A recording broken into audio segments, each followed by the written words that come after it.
लेकिन लड़कों को आपने च्युइंगम नहीं कहा, आपने आतंकवादी नहीं कहा, आपने मुंह मारना नहीं कहा। आप लोग केवल लड़कियों वाला चला रहे हैं, उससे आपको टीआरपी आ रही है, इसमें हम क्या करें जी।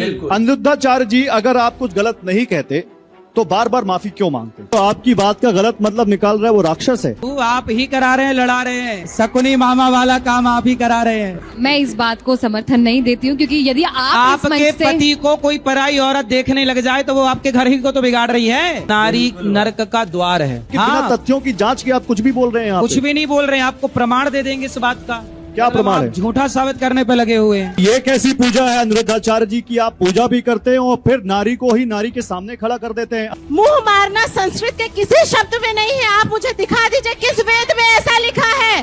मुंह मारना गलत शब्द है, इसको आप भी स्वीकार करिए। आप पंडित जी हैं, ऐसे शब्द मत उपयोग करिए। दोस्तों, अभी आपने पीछे 1 मिनट का वीडियो क्लिप देखा, उम्मीद करता हूँ पसंद आया होगा, लेकिन अंत तक बने रहिए, आगे बहुत मजा आने वाला है। आज की इस वीडियो में आप एक तरफ गुरु अनिरुद्धाचार्य तो वहीं दूसरी तरफ 4 लोगों को देखने वाले हो। ये वही गुरु अनिरुद्धाचार्य है जो अक्सर अपने विवादित बयानों के चलते सुर्खियों में बने रहते हैं, और आज फिर एक बार जिस तरह से एंकर ने इनसे तीखा सवाल पूछा और गुरु अनिरुद्धाचार्य ने क्या जवाब दिया, आप आगे देख सकते हैं। गुरु अनिरुद्धाचार्य और एंकर के बीच हुए तीखे बहस के दौरान भक्त जिस तरह से मंच पर चढ़ने की कोशिश करने लगे, दोस्तों आप भी पूरा वीडियो देखकर जाइए। वीडियो को देखने से पहले लाइक कर दीजिए और चैनल पर नए तो सब्सक्राइब कर लीजिए। आइए बिना देर के आज की इस वीडियो को शुरू करते हैं। लेकिन गुरुजी, ये चारों जो महिलाएं हैं, ठीक है, इसमें कोई आपका खुलकर विरोध कर रही है, कोई आपका विरोध कर रही है, अच्छे कामों का समर्थन भी कर रही है, सही है। लेकिन इन चारों में एक बात बड़ी कॉमन है, और वो ये है कि आपकी भाषा सही नहीं है। ये सब लोग कह रहे हैं सही है, 4 लोग कह रहे हैं गलत है, किसकी मानी जाएगी? गलत नहीं थी तो महाराज जी आपने माफी क्यों मांगी? आधी अधूरी बात जब मीडिया ने चलाई तो मुझे आपने लगा माफी क्यों मांगी? परेशान होना। मैंने भी उस वीडियो में ये बोला कि जो आधी अधूरी बात सुन के जिनको बुरा लगा, लेकिन माफी तो मांगी आपने। पूरी बात के लिए नहीं। नहीं, आपने कहा अगर किसी का दिल दुखा, ना, मेरी आधी उसमें अधूरी बोला बात आधी सुनकर अधूरी। दिल जब दुखा। मीडिया ने केवल लड़की पक्ष वाला वीडियो चलाया, लड़कों वाला नहीं चलाया, तो समाज में लड़कियों को, बहन बेटियों को ऐसा गया मैसेज कि वो हमें टारगेट कर रहे हैं। तो मुझे लगा कि मीडिया गलत परोस रही है, तो फिर मैंने कहा कि भाई बात अधूरी है, सच बात ये है। और इस बात को सुन के भी यदि आपको, अरे लड़कों को आपने टेस्ट ड्राइव नहीं कहा, लड़कों को आपने च्युइंगम नहीं कहा, लड़कों को आपने आतंकवादी नहीं कहा, लड़कों को आपने मुंह मारना नहीं कहा, लड़कों को आपने खेला खाया नहीं कहा। आपने कहा दिखाइए हमें कोई वीडियो जिसमें आपने कहा हो, बताइए। टेस्ट ड्राइव हमने नहीं कहा। नहीं तो आप समर्थन कर रहे हैं क्या उसका? विरोध कर रहे हैं तो आप लोग तो, समर्थन करते हैं। हम नहीं कर रहे किसी का समर्थन। हम लड़की को कोई कार नहीं मानते, हम नहीं मानते लड़की कोई कार है जिसकी कोई टेस्ट ड्राइव ले सकता है, बिल्कुल नहीं मानते। वो एक महिला बोल रही थी, उसके खिलाफ आपने क्यों नहीं मुहिम चलाई? नहीं, बिल्कुल गलत कर रही है, तो ऑन रिकॉर्ड बोल रहा हूँ गलत कह रही है। कोई किसी की टेस्ट ड्राइव नहीं ले सकता, लेकिन लड़कों को आपने च्युइंगम नहीं कहा, आपने आतंकवादी नहीं कहा, आपने मुंह मारना नहीं कहा, आपने खेला खाया नहीं कहा, आपने सब लड़कियों के लिए कहा। सब आप लोग केवल लड़कियों वाला चला रहे हैं, उससे आपको टीआरपी आ रही है, इसमें हम क्या करें जी। अनिरुद्धाचार्य जी, अगर आप कुछ गलत नहीं कहते तो बार बार माफी क्यों मांगते? जहां जरूरत पड़ती है कि लोगों को समझ नहीं आई बात क्या है, कहने का उद्देश्य तो सही है, भाव सही है, पर कुछ लोग उस सही भाव को समझ नहीं पाते, वो गलत वे पे समझ लेते हैं। तो आप ये कह रहे हैं जो आपकी बात का गलत मतलब निकाल रहा है वो राक्षस है। मैं आपसे पूछ रहा हूँ क्योंकि आपकी बात का विरोध खुद साधु संतों ने किया और आपने उनसे माफी मांगी। कोई नहीं विरोध कर रहा प्रभु, आप ही करा रहे हैं, लड़ा रहे हैं। मेरे पास एग्जाम्पल है, शकुनी मामा वाला काम आप ही करा रहे हैं। आपने अक्टूबर 2024 में बिग बॉस में शामिल होने के बाद एक स्पष्टीकरण दिया और सनातनी अनुयायियों से माफी मांगी कि नहीं मांगी? हाँ या ना में जवाब ये बताइए। हाँ या ना में? गुरुजी, मैं कहीं भी जाऊं, आप कौन होते हैं मेरे कहीं भी जाने पर सवाल करने वाले? मैं कोई नहीं होता। आपने माफी मांगी कि नहीं मांगी? अक्टूबर 2024 में माफी मांगी, कहीं भी जाऊं उसमें भी आपको दिक्कत। फिर सितंबर 2024 में गुरुजी आपने शिव कृष्ण संबंध पर एक विवादित टिप्पणी की और उसके बाद मथुरा के वृंदावन के साधु संत नाराज हुए, आपके खिलाफ केस करने की बात हुई। फिर आपने धार्मिक समुदाय को अपमानित करने पर सार्वजनिक माफी मांगी कि नहीं मांगी?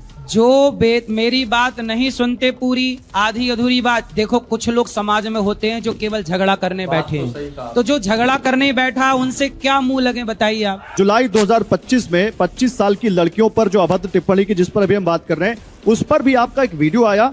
आपने कहा कि आधी अधूरी बात लोगों ने सुनी, पूरी बात नहीं सुनी, लेकिन अगर किसी का दिल दुखा तो मैं माफी मांगता हूं। और इस वीडियो में आपने 2 बार माफी मांगी है, एक बार बीच में और एक बार अंत में, तो माफी तो वहां भी मांगी आपने। तो आधी बात आप मीडिया वाले सुनवाओगे तो गलत तो हो जाएगा ना। मैं ये मीनाक्षी क्या कहना है आपका इस पर?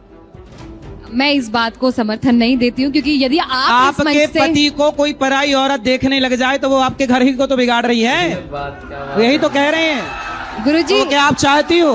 मैंने एक बात आपसे सीखी है, यदि आप किसी चीज का जवाब नहीं देना चाहते तो आप पर्सनल एकदम हो जाते हैं।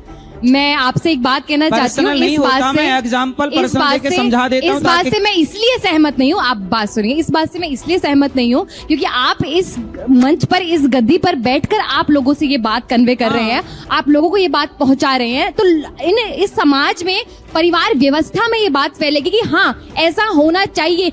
आद्य शंकराचार्य जी ने कहा है नारी नरक का द्वार है। ये मैंने पहले सुनिए, पूरी बात सुनिए, पूरी बात सुनिए, पहले पूरी बात। इसको आधा अधूरा सुनेंगे गलत लगेगी, आधा सुनेंगे बिल्कुल गलत। आद्य शंकराचार्य जी कह रहे हैं कि आप पति पत्नी खुश हैं, लेकिन आपके खुशी में यदि कोई पराई स्त्री आ गई तो बताइए पुरुष के लिए पराई नारी नरक का द्वार है या नहीं है? फिर आप यदि पूरी बात नहीं सुनेंगे तो शंकराचार्य जी की बात गलत लग जाएगी। इसलिए कहता हूँ संतों की बात समझने के लिए सत्संग की जरूरत है। नहीं, बोलिए। उसी प्रकार से तो पुरुष भी नरक का द्वार हुआ हाँ, ना। बिल्कुल है। नहीं, पुरुष पर भी, आपकी बिल्कुल द्वार। आपकी टिप्पणियां अधिकतम स्त्रियों पर रहती है, अधिकतम महिलाओं पर रहती है, ये अधिकतर विरोध आप है। सुनिए, जब स्त्री गलत होगी तो पुरुष भी गलत होगा। इसमें कहने की क्या बात है भाई? अकेले स्त्री कैसे गलत हो जाएगी भाई? अकेले कोई स्त्री कैसे गलत होगी, या अकेला कोई पुरुष कैसे गलत होगा? होगा तो दोनों ही गलत होगा। तो एक को बोल दिया तो दोनों के लिए है वो। जहाँ नारी को पूजा जाता है तो हम नारी की गरिमा के खिलाफ कोई बात ना करें तो अच्छा मेरी होगा। बहन, मेरी माँ, नारी को मैं भी पूजता हूँ। नारी की पूजा, मैं जितनी पूजा नारी की करता हूँ, आप कभी शायद किसी को करते ना देखेंगे इतनी। तो ये कैसी पूजा है अनिरुद्धाचार्य जी की आप पूजा भी करते हैं और फिर नारी को ही नारी के सामने खड़ा कर देते हैं? आप अरे बताइए, भगवान, आपकी इस बात समाज का में कहाँ अच्छी तक नारियां। मैसेज जाएगा? अच्छा बताइए, सीता और सूर्पनखा को एक ही तराजू में रखेंगे क्या? आप बताइए। नारियां तो दोनों है, सम्मान तो दोनों का होना चाहिए। नारी तो वाह, दोनों तो है। आप करिए, सूर्पनखा का मंदिर बनाइए, सूर्पनखा का मंदिर बनाइए, जब पूजा तक उसने करिए। कुछ गलत नहीं किया तब तक तो सम्मान उसका भी आप होना बनाइए चाहिए। मंदिर, पूजा करिए, जय सूर्पनखा तो इस देश में- देवी। मैं आपको एग्जांपल देता हूँ, क्या इस देश में रावण का मंदिर नहीं है? हम राम की करेंगे, आप स्वतंत्र हैं, आप रावण की करो, सूर्पनखा की करो। अच्छा, मैं तो दोस्तों, इस वीडियो को देखने के बाद आपका क्या राय है कमेंट बॉक्स में जरूर दे। आप क्या सोचते हो गुरु अनिरुद्धाचार्य की बातों पर? दोस्तों, गुरु अनिरुद्धाचार्य की बातें भले ही कुछ अलग होती है, उनका एग्जाम्पल कुछ अलग होता है, लेकिन वो हमेशा कुछ समझाने को लेकर बात करते हैं, एक ऐसा एग्जाम्पल पेश करते हैं जिससे लोगों को अच्छा समझ आ जाए। लेकिन कुछ लोग हमेशा निगेटिविटी फैलाने के लिए समाज में बैठे रहते हैं, वही लोग इस चीज का विरोध करते हैं। लेकिन जो थोड़ा भी समझने की कोशिश करेंगे वो बिल्कुल गुरु अनिरुद्धाचार्य की बातों से सहमत होंगे। दोस्तों, गुरु अनिरुद्धाचार्य ने कभी गलत नहीं कहा, लोगों को उनका बात गलत लग रहा है क्योंकि कुछ लोग ऐसे होते हैं जो समाज में जलते हैं लोगों के अच्छे कामों से, लोगों के तरक्की को लेकर। इसी बात को लेकर गुरु अनिरुद्धाचार्य एग्जाम्पल देते हैं। और आज जिस तरह से एंकर और इन 4 महिलाओं ने कुछ सवाल पूछे तो कुछ जवाब दिए, कुछ लोग इनका समर्थन भी किए तो कुछ लोग इनका विरोध भी किए। अनिरुद्धाचार्य की कुछ बातें इन लोगों को अच्छा भी लगा तो कुछ बुरा भी लगा। दोस्तों, वैसे आपको गुरु अनिरुद्धाचार्य की बातें कैसी लगी और एंकर ने जिस तरह से उनसे सवाल पूछा, तालिबान कहा, इस पर आप अपनी राय जरूर दें। और वीडियो पसंद आया हो तो लाइक कर दे और चैनल पर नहीं तो सब्सक्राइब कर दे। धन्यवाद।